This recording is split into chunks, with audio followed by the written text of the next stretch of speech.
অত্যন্ত শ্রেষ্ঠ একটা কথা আছে, যদি একটা দরজা বন্ধ হয় তাহলে ঈশ্বর নিজে আমাদের জন্য আরেকটা দরজা খুলে দেন। কিন্তু কিছু মানুষ আছেন যারা এটা ভাবেন যে আমার সাথে তো এরকম হলোই না, আমাদের জন্য তো কোনো নতুন দরজা খুললো না, কোনো নতুন পথ আমরা খুঁজে পেলাম না। সেই বিষয়ে আমরা চিন্তা করি, দুঃখ পাই যে এরকম কেন হলো।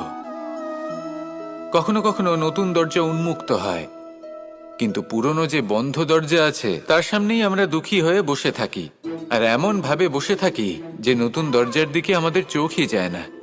কখনো কখনো ঈশ্বর জেনে শুনেই আমাদের জন্য নতুন দরজা, নতুন পথ উন্মুক্ত করেন না, কারণ তিনি চান যে আমরা যেন পরিশ্রম করি, কর্ম করি, নিজেকে আরো বেশি শ্রেষ্ঠ করে তুলি, সক্ষম হই, আর নিজের পথ আমরা নিজেই খুঁজে নিই। কখনো কখনো এমনও হয় যে ঈশ্বর চান যে আমরা যেন সেই পথে চলতে শুরু করে দিই। ভবিষ্যতে গিয়ে ঈশ্বর আমাদের সবকিছুই প্রদান করেন।